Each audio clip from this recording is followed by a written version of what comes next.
શ્રાદ્ધ ભાગ માતૃદેવો ભવ પાઠ 4। ઘણી વખત થાય કે દયાનો સાગર ભગવાન આવો નિષ્ઠુર બની શકે ખરો? જે ભગવાન ન કહેતા ન માગતા આટલા પ્રેમથી માનવીનું ભૂત માત્રનું રક્ષણ કરે છે, તે એક અસહાય નિરાધાર વિધવા સ્ત્રીને આવી સ્થિતિમાં લાવી શકે ખરો? એ પછી પોતાની પાસે બોલાવતા પહેલાં તે કસોટી કરતો હશે? કોને ખબર એ મહાન નટરાજની કઈ લીલા હશે? આજ સુધી એ લીલા કોઈને જ્ઞાત નથી। એ મહાન કલાકાર એની કલાકૃતિમાં વિવિધ રંગો પૂરતો બેઠો છે। કોઈ દિવસ સુખનો ગુલાબી રંગ તો કોઈ દિવસ દુઃખનો કાળો, તો કોઈ વખત બંનેનું મિશ્રણ કરતો ભાત ભાતની અને જાત જાતની રંગોળી સાથિયા કરતો બેઠો છે। એની એ કૃતિમાં ક્યારે એ કાળા રંગનો લીસોટો મારશે તે હજુ સુધી કોઈ કહી શક્યું નથી। માનવી માત્ર સૃષ્ટિમાં રહેલા ભૂત માત્ર એ સિદ્ધઘ્ન શક્તિના હાથના રમકડા છે। મહાન મદારી દોરી ખેંચીને આઘી પાછી કરીને આપણને નચાવતો રહ્યો છે। ક્યારેક ખોળામાં બેસાડી પંપાળે છે, તો ક્યારેક દૂર ધકેલી ગુલાટ પણ ખવડાવે છે। ક્યારેક બે વાંદરાને ભેગા કરે છે, તો ક્યારેક દૂર પણ ધકેલે છે। વાંદરાને બિચારાને બોલાવવાનો હક નથી કે આમ કેમ? માનવી બિચારો બોલે શું, અને બોલે તો કોની પાસે? છતાં પણ એ ભગવાન દયાળુ છે, અંતરનો આર્તનાદ જરૂર સાંભળે છે। બારી બંધ કરી દીધા પછી કલેક્ટરને ખૂબ જ પસ્તાવો થયો। પોતાની આ ભૂલ માટે તેનું અંતર્મન તેના ઉપર ફિટકાર કરવા રહ્યું। તેનું મન તેને પોકારી પોકારીને કહેતું, ફટ રે ભૂંડા, ઘર આંગણે આવેલા બાપને, તને ગળે લગાડવા આવેલા બાપને તે આ રીતે જાકારો દીધો? તું આવો સંસ્કારી બ્રાહ્મણ કુળમાં જન્મેલો તારા બાપુનું અનંત ઋણ ભૂલી ગયો? અને તે પણ આટલું જલ્દી? માનવી થઈને તું શું કૃતજ્ઞ થયો? માનવ કહેવાને યોગ્ય પણ તું નથી। તારા કરતાં તો કૂતરો પણ સારો કે બટકું રોટલો નાખનાર ધણીની આખી રાત ઉજાગરો કરી સેવા કરે છે। એક દિવસ તું પણ ગરીબ હતો ને? તારા આ મા બાપનો મોઢે મૂકેલો કોળિયો છીનવીને તો તું મોટો થયો, તેનો તે આ બદલો આપ્યો? તારું આ જ મોટાપણું, આ જ સંસ્કાર? આવું જ જો તારું કલેક્ટરપણું હોય તો ધિક્કાર છે તને અને તારા કલેક્ટરપણાને। પણ હાથમાંથી તીર છૂટી ગયું હતું। હવે તો રસ્તો રહ્યો ન હતો। એ તીરથી ઘાયલ થયેલાને ઘેર લાવી તેનો ઈલાજ કરવાનો, પણ પાછું તેનું અંતર્મન કહેતું હતું, વાહ રે વાહ, આ ખરી તારી રમત! પહેલાં ઘાયલ કરવું, દર્દ આપવું અને પછી પાટાપિંડી કરવી? તારા તેજસ્વી પિતા માનશે ખરા? પણ તેનું બીજું મન કહેતું, ના ના, મારા પિતા જરૂર આવશે, ગમે તેમ પણ મારા માવતર છે ને! કુપુત્રો જાયતે ક્વચિદપી કુમાતા ન ભવતિ, પણ ન કરે નારાયણ, અને તે તાર તીરનો ભોગ બન્યો હોય તો? અને એ વિચારે તે ધ્રુસકી ઉઠ્યો। શું કરવું તેને સૂઝ ન પડી। બેબાકડો થઈને રૂમમાં આટાફેરા કરવા લાગ્યો। માનવીના જીવનમાં એવો પણ પ્રસંગ આવે છે કે જ્યારે તે ભોગ જીવનથી કંટાળી જાય છે, તેને ભાવ જીવનની જરૂર પડે છે।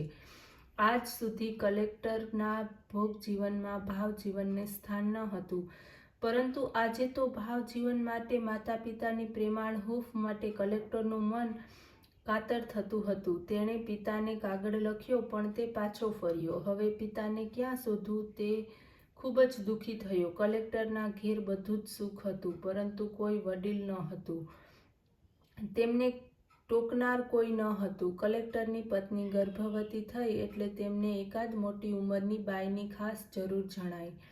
બ્રાહ્મણ પત્ની મંદિરના કીર્તન સાંભળતી બેઠી હતી। કીર્તન પૂરું થયા પછી તેણે થોડી સ્ત્રીઓને અંદર અંદર વાતો કરતી સાંભળી કે કલેક્ટરને ત્યાં નોકરાણીની જરૂર છે। કલેક્ટરની પત્ની ગર્ભવતી છે એટલે તેની પણ દેખભાળ રાખે તેવી બાઈ જોઈએ છે। બીજે દિવસે સવારે તે બંગલા ઉપર પહોંચી। કલેક્ટરની મોટર બંગલા બહાર આવતી હતી। કલેક્ટર પત્ની સાથે ક્યાંક બહાર જતો હતો। દૂરથી તેણે પોતાના દીકરાને જોયો।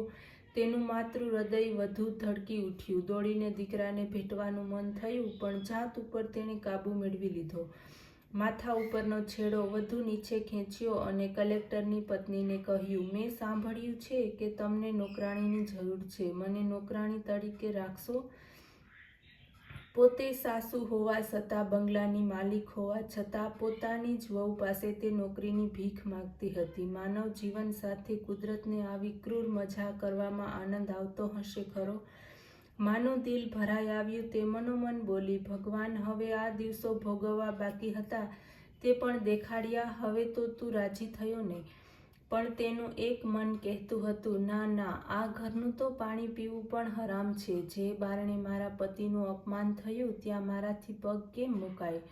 પરંતુ એ તો હવે ચાલ્યા ગયા છે અને હું પણ હવે કેટલા દહાડાની મહેમાન છું. વળી વહુનો પગ પણ ભારે છે. કોઈ ઘરનું માણસ હોય તો સારું. તેણે સમાધાન મેળવ્યું અને ફરીથી કલેક્ટર પત્નીને વિનંતી કરી, મારું અહીં કંઈ કામ હોય? હું વિધવા છું. મારા પતિ થોડા દિવસ ઉપર ગુજરી ગયા છે. હું દુઃખી છું. મને નોકરીમાં રાખી લો. બોલતા બોલતા તેની આંખો ભીની થઈ ગઈ. પતિ મર્યાનું દુઃખ તો હતું જ, પરંતુ પોતાની વહુ પાસે નોકરીની ભીખ માંગતા તેનું અંતર વહેલાતું હતું. તેણે સાડલાના છેડાથી આંખો લૂંછી નાખી. કલેક્ટરની પત્નીએ પણ દુઃખી વિધવા જાણીને તેને નોકરાણી તરીકે રાખી લીધી. બ્રાહ્મણ પત્ની સમજતી હતી કે આ મારી વહુ છે અને કલેક્ટર પત્ની સમજતી હતી કે આ મારી નોકરડી છે. દીકરાથી વિખૂટા પડ્યે ઘણા વર્ષો થયા હતા. તે વૃદ્ધ પણ થઈ ગઈ હતી અને હવે તો વિધવા પણ બની હતી. માથા પરના વાળ કપાવ્યાથી તે કુરૂપ બની ગઈ હતી. સાડલાનો છેડો કપાળ સુધી ખેંચેલો હોવાથી કલેક્ટર પોતાની માને ઓળખી ન શક્યો. જૂના કાળમાં એક સભ્યતા હતી કે પુરુષ વર્ગ નોકરડીના સંપર્કમાં નહોતો આવતો. નોકરડીઓ મોટે ભાગે ઘરમાં રહેતી. પુરુષ વર્ગ ઘરની બહારના ભાગમાં રહેતો હોવાથી તેની અમાન્ય રાખવામાં આવતી હતી. કલેક્ટર પોતાની માને ઓળખી ન શક્યો. એટલું જ નહીં, તે નોકરડી હોવાથી તેના સંપર્કમાં પણ ન આવ્યો. પોતાની માને તેણે નોકરડી તરીકે રાખી. મા બાપની શોધ માટે તે બેચેન હતો. તેની મા પોતાના જ ઘરમાં હોવા છતાં તે તેને શોધી ન શક્યો. બ્રાહ્મણ પત્નીએ કલેક્ટરની પત્નીને પ્રેમથી જીતી લીધી. ખૂબ વહાલથી પાસે બેસાડી તેના માથામાં તેલ નાખતી, દીકરીના પ્યારથી તેને પંપાળતી. પગ ભારે હોય ત્યારે શું કરવું શું ન કરવું તે નિહેત પ્રેમથી સલાહ આપતી. તેનું વર્તન એટલું બધું માયાળું હતું કે કલેક્ટર પત્નીને પોતાની માની પણ ખોટ ન લાગી. ઘરનું નાનું મોટું બધું જ કામ તેણે પ્રેમથી પોતાના માથે લઈ લીધું. એક પછી એક દિવસો પસાર થતા હતા. મહિના પણ વીતવા લાગ્યા. બ્રાહ્મણની પત્ની હવે ફક્ત તેના દીકરાની મા ન હતી, પણ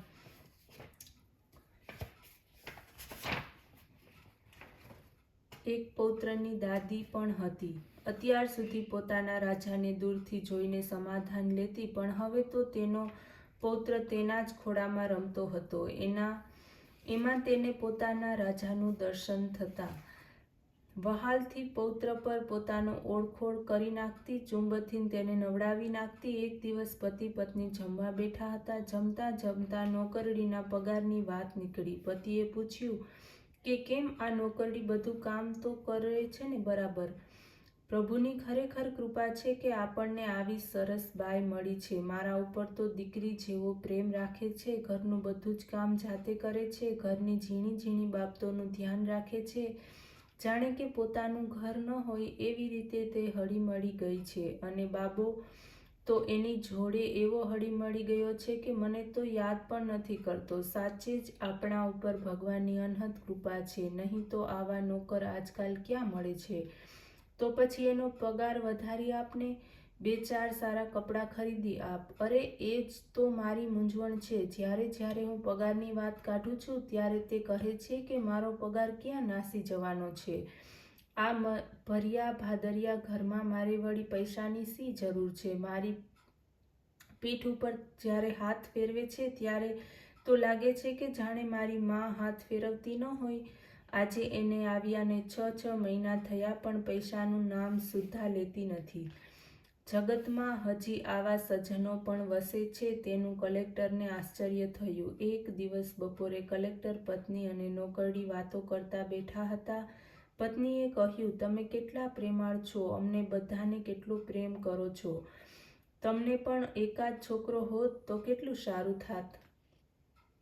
બ્રાહ્મણ પત્નીની આંખો ભરાઈ આવી. એ આને કઈ રીતે સમજાવે કે તેના જ દીકરાના ઘરમાં છે? આંખમાં આવેલા આંસુ ઝટપટ તેણે લૂંછી નાખ્યા અને કહ્યું, તમારી વાત સાચી છે, પણ આ બધા મારા જ છોકરા છે ને? આ વાક્યમાં રહેલું સત્ય કલેક્ટરની પત્ની ક્યાંથી સમજી શકવાની હતી? તમારા છોકરા હોત તો તે કેટલા સંસ્કારી હોત. જેને તમારા જેવી માં મળે તે કેવા ભાગ્યશાળી ગણાય. બ્રાહ્મણ પત્ની નિરુત્તર રહી. ગળે આવેલા ડુમાને તેણે પરાણે ખાડી કાઢ્યો. એક દિવસ બપોરે પત્ની ક્લબમાં ગઈ હતી. કલેક્ટરનું માથું દુખતું હોવાથી તે સમય કરતાં વહેલો ઘેર આવ્યો. તે વખતે બહાર હિંચકા પર બેસીને તેની માં પૌત્રને હાલરડું ગાય સંભળાવતી હતી. કલેક્ટરે દૂરથી તે સાંભળ્યું. તેને અવાજ પરિચિત લાગ્યો. હાલરડું પણ સાંભળેલું લાગ્યું. એ જ હાલરડું, એ જ કંઠની મીઠાશ, એ જ પ્રેમ તેને યાદ આવ્યો. બચપણમાં મારી માં મને આ જ રીતે હાલરડું ગાય સંભળાવતી હતી. તેનું મન બચપણનો ખૂણે ખૂણો શોધવા લાગ્યું. તેને માં યાદ આવી, પિતા યાદ આવ્યા, પોતાનું નાનું ગામ, તેમાં રહેલું નાનું ઘર, નાની વાડી, બધું જ તેના મન ચક્ષુ સામે આવ્યું. દૂરથી જ કલેક્ટરને જોઈ નોકરડી અંદર ચાલી ગઈ, પરંતુ કલેક્ટરના હૃદયમાં ઊંડી વેદના મૂકતી ગઈ. તેને પિતા યાદ આવ્યા, માતા યાદ આવ્યા, પ્રત્યેના વર્તાવ યાદ આવ્યો અને તે રડી પડ્યો. સાંજે પત્ની ઘેર આવી ત્યારે તેણે પૂછ્યું, આ નોકરડી આ હાલરડું ક્યાંથી શીખી? એ તો રોજ બાબાને ગાય સંભળાવે છે. ના અવાજમાં પણ સી મીઠાશ છે, અને એ ગાય સંભળાવે છે ત્યારે તો શબ્દે શબ્દમાં તેનો પ્રેમ નીતરતો દેખાય છે. તમે નહીં માનો, પણ પ્રભુએ મને બાજ આપી છે. કહેતા કલેક્ટર પત્નીનું દિલ પણ ભરાઈ આવ્યું. નોકરડીએ આપેલા પ્રેમની તેને મીઠાશ ગુંગળામણ થતી. ઘણીવાર તેને થતું કે આને બાજી પડું, લાડ કરું, વાલથી મારી માને માવડીને નવડાવી નાખું, પણ નજર સમક્ષ નોકરડી દેખાતા તે પરાણે પોતાની ઈચ્છાને દાબી રાખતી. બીજે દિવસે કલેક્ટર ક્લબમાં ન ગયો. આવીને પોતાના ઓરડામાં બેઠો અને નોકરડીનું ગીત સાંભળ્યું. તે સાંભળતા જ તેને તેની માં યાદ આવી. તેણે પત્નીને પૂછ્યું, તું એ નોકરડીનું નામ તો પૂછી જો, એનું વતન કયું છે? પત્ની કહે, મેં તો ઘણી વાર પૂછ્યું, ત્યારે એ ફક્ત એટલું જ કહે છે, તમે બધા મારા જ છો ને? તમે 2 દિવસથી જમ્યા નથી. તેથી તેને બહુ જ દુઃખ થયું છે. રસોઈયા પાસે તેણે ખાસ નાળિયેર મંગાવી પોતાની હાથે કોપરા પાક બનાવ્યો છે. કલેક્ટર જમવા બેઠો. તેણે કોપરા પાક ખાધો. એ જ સ્વાદ હતો જાણે કે તેની માએ જ બનાવ્યો હોય. ખાતા ખાતા તેનું મન ભરાઈ આવ્યું. આંખોમાં જળજળિયા બાજી ગયા. કોપરા પાક પ્રત્યે ટુકડામાં તેને માં યાદ આવતી હતી. માના પ્યાર અને લાડ નજર સામે તરતા હતા. તું ફરીથી પૂછ કે એના પિતાનું નામ શું છે, તેનું વતન કયું છે? કલેક્ટર પત્નીને સૂચના કરી. નાનો બાબો પણ નોકરણી સાથે એટલો હળીમળી ગયો હતો કે તેને મા બાપ પાસે પણ જતો ન હતો. બધાને નોકરડીએ ખૂબ પ્રેમ આપ્યો. કલેક્ટરની મૂંઝવણ વધતી ગઈ. તેના માતા પિતા ખૂબ યાદ આવવા લાગ્યા. માનવ જીવનમાં 2 પ્રકાર હોઈ શકે છે, એક ભાવ જીવન અને બીજું ભોગ જીવન. કલેક્ટરના જીવનમાં દિવસે દિવસે ભાવ જીવન પુષ્ટ થતું હતું. તેનું અંતઃકરણ મા બાપનો પ્રેમ ઝંખતું હતું. તે ફરી ફરીને પિતાજીને પત્ર લખતો, પરંતુ બધા જ પત્રો પાછા ફરતા. એક દિવસ આવી જ રીતે કાગળ પાછો ફર્યો. તેનું મન ખૂબ જ અસ્વસ્થ થયું. કામકાજમાં મને ચોટતું નથી. પિતા કેટલી આશાઓ લઈને મારી પાસે આવ્યા હશે, અને મારે જ બંગલે મેં તેમને હળધૂત થતા જોયા. મારા માટે તેમણે કેવી રીતે આશાઓના મિનારા બાંધ્યા હશે, અને તે બધા ઉપર મેં પાણી ફેરવ્યું. મારો હોદ્દો મોટો છે, પણ તેને શું કરવાનો? પાછો ફરેલો કાગળ તેણે વાંચ્યો. આંખમાં પાણી ભરાઈ આવ્યા. આંખમાં આવેલા આંસુ એ દેખાડી પણ કોને? પત્નીએ પૂછ્યું, પણ તમે પોસ્ટ માસ્તરને કોલ કરી પૂછતા કેમ નથી કે આ ગામમાં તો પોસ્ટ ઓફિસ પણ નથી? કોને પૂછવું? ઘેર તાળું છે. બાપા ક્યાં ગયા હશે કોને ખબર? તેમને શોધવા પણ ક્યાં? હું બુદ્ધિમાન છું, હોશિયાર પણ છું, પણ જીવનની પરીક્ષામાં હું નાપાસ થયો છું. કલેક્ટર થઈને પણ મારું જીવન ફોગટ ગયું. એક દિવસ કલેક્ટરને ખૂબ મૂંઝવણ થઈ. માથું સખત દુખવા લાગ્યું. બેચેની લાગવા માંડી. ઓફિસેથી ઘરે વહેલો આવ્યો. પત્ની બહાર ગઈ હતી. નોકરે બ્રાહ્મણ પત્નીને ખબર આપ્યા, સાહેબ આવ્યા છે, તેમનું માથું ખૂબ દુખે છે. નોકરડીનું માતૃ હૃદય ભરાઈ આવ્યું. પોતે ઘરમાં હોય અને છોકરો આ રીતે બેચેની અનુભવે બહાર આવી તેણે પૂછ્યું, માથું દબાવી દઉં? કલેક્ટર પણ તેની સાથે વાત કરવાની તક શોધતો હતો. તેણે હા પાડી. પલંગ પાછળ ઊભા રહી બ્રાહ્મણ પત્ની માથું દબાવતી હતી. તમારું ગામ કયું? કલેક્ટરે પૂછ્યું. હું તો કંગાલ છું. કંગાલને વળી ગામ કેવું? પણ તમારું કોઈ સગું વહાલું? સગો મારો ભગવાન. કલેક્ટરને અવાજ પરિચિત લાગ્યો. કપાળ ઉપર ફરતા હાથથી તેને અજબ શાંતિ મળતી હતી. આ નોકરડી સાહેબનું માથું દબાવતી ન હતી, માં દીકરાનું માથું દબાવતી હતી. માથું દબાવતા દબાવતા માની આંખ ભરાઈ આવી. ગંગાજળ સમા બે અશ્રુબિંદ કલેક્ટરના ગાલ ઉપર ટપકી પડ્યા. કલેક્ટરને ખાતરી થઈ ગઈ. તે સફાળો ઉઠ્યો અને નોકરાણીના પગ પકડી લીધા. કેટલી ઝંખના પછી આજે તેને માં મળી હતી. ચોધાર આંસુએ રડ્યો. માના પગ આંસુથી પલાળ્યા. માની આંખમાં પણ અશ્રુધારા વહેતી હતી. એકની આંખમાં પુત્ર મળ્યાના આનંદાશ્રુ હતા, બીજાની આંખમાં પશ્ચાતાપના આંસુ હતા. છોકરાને ઉઠાડી માએ તેને વાલથી આલિંગન આપ્યું. મારો રાજા. બેટા એક પ્રેમથી તેને પીઠ ઉપર હાથ ફેરવવા લાગી. બા, હું ખૂબ જ પાપી છું. આંગણે આવેલા બાપને મેં પાછા કાઢ્યા. માં, મને ક્ષમા કર કહી ફરીથી તે માના ચરણોમાં ઢળી પડ્યો. ફરી તેને આંખો ભરાઈ આવી. પણ બા, તારી આ સ્થિતિ? શું કહું બેટા? ગઈ ગુજરી યાદ કરવાનો કોઈ અર્થ છે? તે દિવસે તારે બંગલેથી પાછા ફર્યા પછી તારા બાપુને સખત તાવ ચડ્યો. અહીં થયેલા અપમાનનો આઘાત તે ઝીરવી ન શક્યા. તે જ રાત્રે મને રડતી મૂકી, એકલી અસહાય મૂકી ચિરકાળ માટે તેણે વિદાય લીધી. બોલતા બોલતા માની આંખો ભરાઈ આવી. તેને પતિ વિયોગનું દુઃખ આ પ્રસંગે વધુ ચાલતું હતું. માં, તારા દીકરાને ત્યાં જ તું નોકરણી થઈ. બાપનો તો હું ઘાતકી બન્યો જ, અને તને પણ નોકરાણી તરીકે રાખી મેં મહાપાતક કર્યું. આ ઘોર પાપ હું કઈ રીતે ધોઈ શકીશ? બા, ભગવાન પણ મારા પાપ માફ નહીં કરે. મારે તેનું પ્રાયશ્ચિત કરવું જ રહ્યું. અને માના ખોળામાં માથું મૂકી કલેક્ટર ધ્રુસકે ધ્રુસકે રડી પડ્યો. કલેક્ટરની પત્ની બહારથી આવી. તે વસ્તુ સ્થિતિ કળી ગઈ. તેણે પણ માના પગ પકડ્યા, માફી માગી. બા, તમે મારા સાસુ હશો તેની મને કલ્પના જ ન હતી. જાણે અજાણે મારી કાંઈ ભૂલ થઈ હોય તો બા મને માફ કરો. મેં વહુ થઈને તમારી પાસે એક ચાકરડી તરીકે કામ કરાવ્યું. તેની આંખો ભરાઈ આવી. માએ વહુ દીકરા બંનેને પડખામાં લીધા. પ્રેમથી તેના ઓવારણા લીધા. બા, મારા પાપનું પ્રક્ષાલન થાય એમ નથી. મારા પિતાની હું ઘાતકી બન્યો. માં જેવી માને મેં નોકરણી રાખી. ધિક્કાર છે મારા આ કલેક્ટરપણાને. સત્તા અને સંપત્તિએ મને આંધળો બનાવ્યો છે. ન જોઈતી મારે એ સત્તા અને નથી જોઈતી એ સંપત્તિ. જે સંપત્તિ માનવીનું ભાવ જીવન ખલાસ કરે તે કામની શું? બા, હું કલેક્ટર તરીકે રાજીનામું આપું છું. પણ દીકરા? બા, આ ભણતર જ એવું છે કે આ માનવ જીવનના ખલાસ કરી નાખે છે. ભણતર મેળવ્યા પછી બધા ભાવ જીવનને ભૂલી જાય. ભોગોના ખેંચાણ સામે ભાવ જીવનની કલ્પના જ નષ્ટ થઈ જાય છે.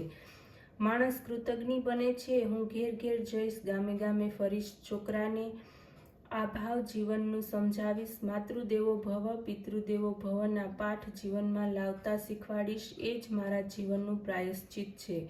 અને રાજાએ કલેક્ટરપણાને પદ ઉપરથી રાજીનામું આપ્યું. પોતાનું બાકી રહેલું આયુષ્ય સંસ્કૃતિના આ મહાન કાર્ય માટે સમર્પિત કર્યું. ઓમ નમઃ શિવાય.